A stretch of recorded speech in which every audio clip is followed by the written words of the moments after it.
Once again, I'm Andre. Andrea is at work, so I'm hanging out with our girl. She is so cute, cute. Just love it. Yeah. So yeah, just in case you guys, all you guys that keep saying that, that have comments about how beautiful Dee is. Yes, she is extremely beautiful, and just inside and out, and just as funny. So we are just going to take the time out and just talk about Namaste. That's right. That's right. So we're going to take a few minutes out just to converse about a few topics that are going on around Cali. For example, the protests. On her way over here, she was telling me about some of the things that are going on in her area regarding the protests still going on. She has a little bit more insight on the protests, and let us know a little bit about it. Today, I mean, the whole protest is based on students. It's college students. They have been the one coming out protesting for the whole country, actually. I don't know if you knew that. I did know that. But because they deserve rights, just as everyone else. How is it that you graduate from the university that's supposed to be free, and yet they're trying to lower minimum wage for younger people or eliminate retirement? That's crazy. It sounds absurd, and no one deserves that. Right, and they're trying to do that nationwide, guys. So just in case you're wondering if it's just in Cali or just in one location, it's actually nationwide, and that's why the protests are going on nationwide. But there is a difference, and Dee can attest to this. There's a difference between the protesters and the looters. Exactly. And that's what we want to make sure that individuals know about. The protests have been very peaceful, very group-oriented, very positive.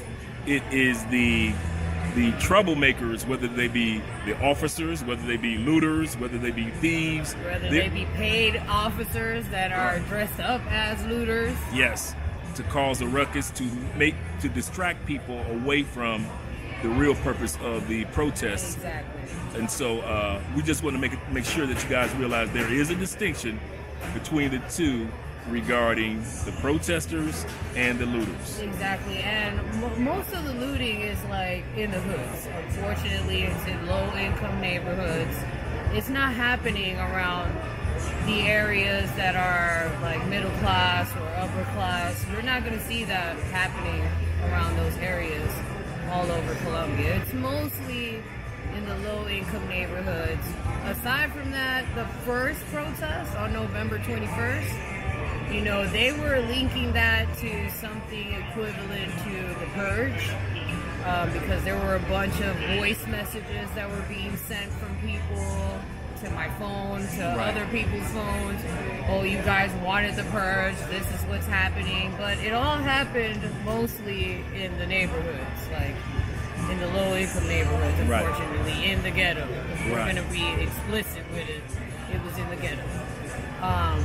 Some things happened downtown in Cali, like some banks were broken into and computers were stolen, but what can you do?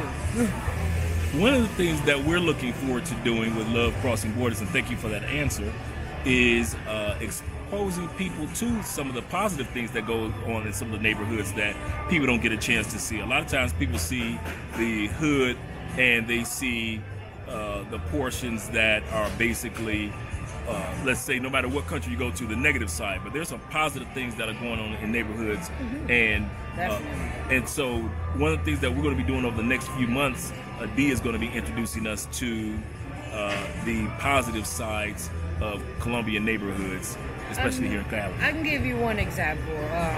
There was one bakery that was all over the news here in Cali. People were literally stealing trays of bread. Like, what are you going to do with a tray of bread, fresh baked bread?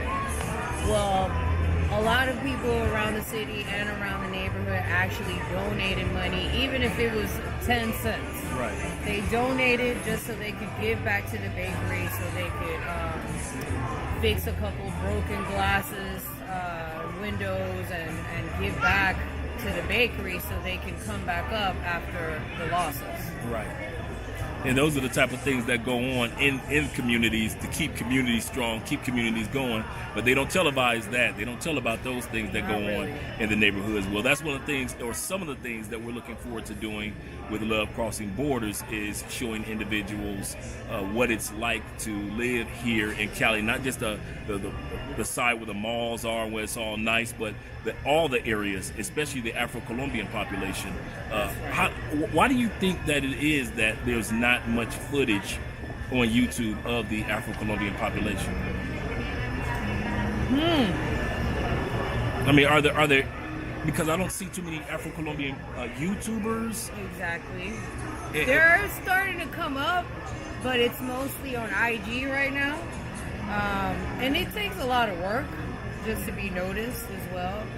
Probably because the demographic has usually, I mean, people say Colombia, you hear Colombian, you automatically think of fair-skinned. True. Or you think of Pablo. True. Unfortunately. Or you think of a nice fair-skinned girl with long dark hair, example, Andrea. Yeah, like Andrea. You don't think of, for example, way back in the day, Chris Tucker dated Miss Colombia. And she was darker than you. Wow, I did not think about that. I did not think about Miss that. Colombia. Wow. She was beautiful. She is beautiful. She All right, actually has her I'll be posting the own line of picture. hair care I'll be products posting right that picture. Vanessa Mendoza, I think, was her name. All right, we're gonna look that up. This was like around 2001, maybe 2002, right after the Rush Hour movies and stuff like that. He dated her for a while. Like they were a thing for about 2-3 years. He even took her to like something. I don't remember what red carpet thing, but he took her to something. Okay. But she's still very beautiful. Of course. She actually owns like a daycare here in the city. She's from Quibdó, Chocó. Oh, no. She's from Chocó. I don't remember what city, guys. Okay. So, it's not Quibdó. It's another little town in Chocó. Now you give me a little bit of clarity regarding Chocó. Is Chocó a city or town within itself, or is it a city kind of like how Houston is? You have Houston, but it's broken down into small segments. Okay, first of all, Chocó is a state. It's a whole department on its own. I didn't know that.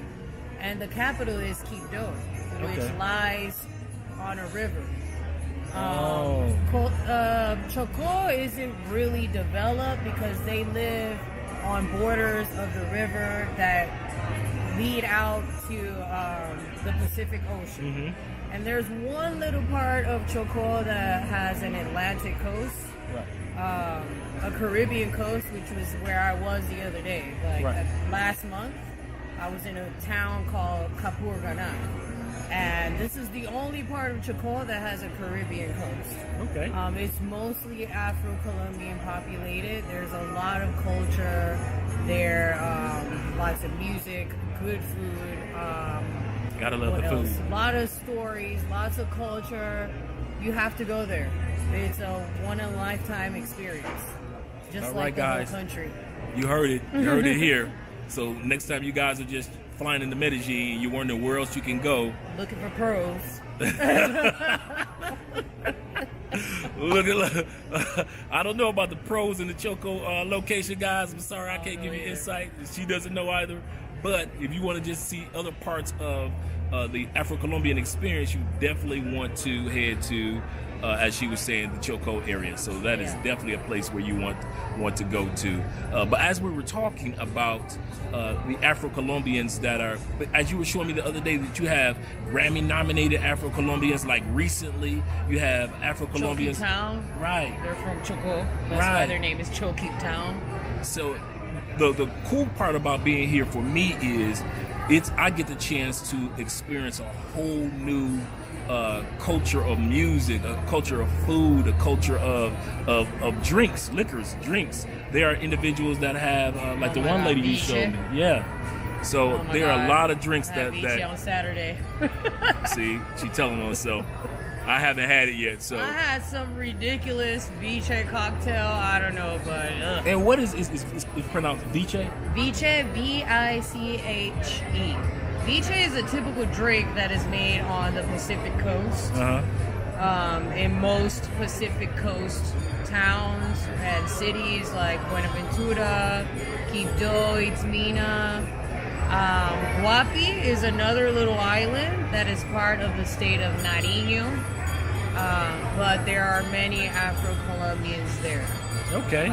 The state of Nariño is like the last state you hit before you get to Ecuador, so it's pretty cold down there, and people look very native, indigenous down there, and it's really cold down there. It's like really cold. Wow, is it cold? Is it colder than Bogota? Yeah, it's colder than Bogota. And they have a beautiful church called Las Lajas. I can't wait to go to that church. Yes. Yeah, that's where it is, in Las Lajas, in Nariño. Looks like a castle more than just a church. It's it so looks like, beautiful.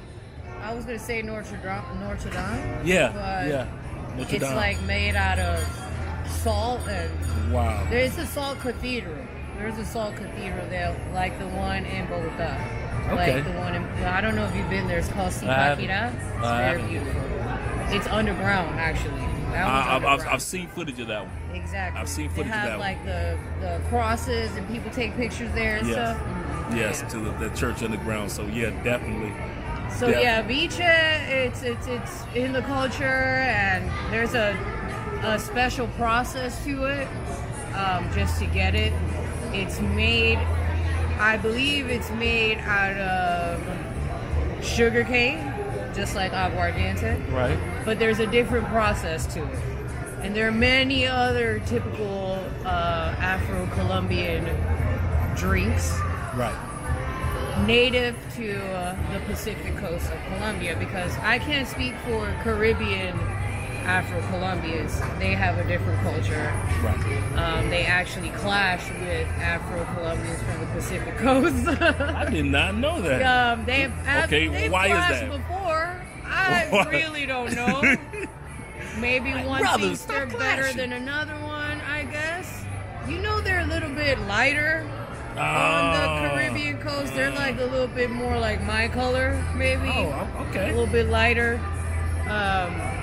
Although you do see people that are about your color as well. Okay. In Cartagena, of course. Shout out to the dark skin, brown, chocolate, and the caramel people out there in the world. Brown skin girls. That's right. the brown sugars. All right, so that's what's up, guys. So we just wanted to take a few minutes out, let you guys get a little bit more information. Y'all know we linked up. Yeah, we linked up. And as we talked about before, we're going to be start doing some tour things here in Colombia along with D. And so D already does it. We're going to be introducing you guys to the tour that we're going to be working on called Friend for a Day. So you will be able to have a friend for the day. And any areas, any information. I know, right? All right, so that's one of the business ventures that she's involved in, and we're going to be getting involved in. So we definitely wanted to introduce you guys to that real soon in the up and coming year. So we're going to be opening up some doors in regard to that. We're going to make sure that we link you guys. Be respectful. I know you guys on Instagram.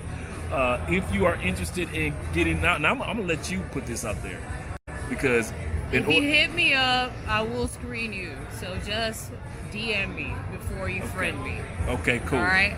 So I'll be putting her Instagram a link. I will open a new one soon. See, a business one. Because the one I have now, it's like very personal. So I'm working on the business one. Okay, deal. I hope to have that done in the next 2 weeks. Okay, cool.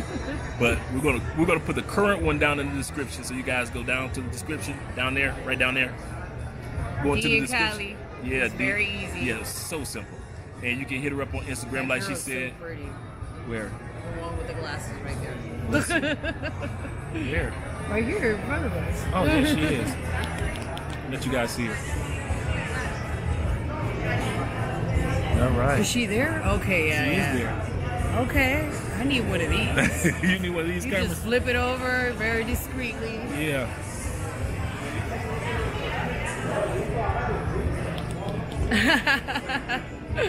All right, guys. Now we're back to another pretty woman. There we go.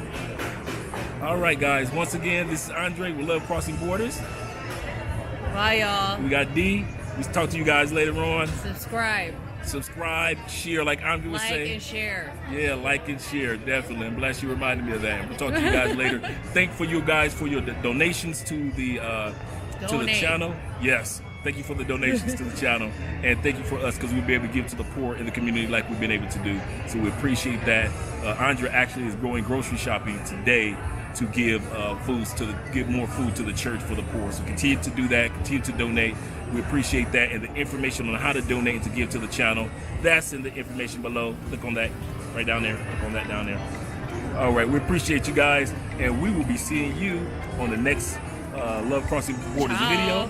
On live stream. See you guys later. All right.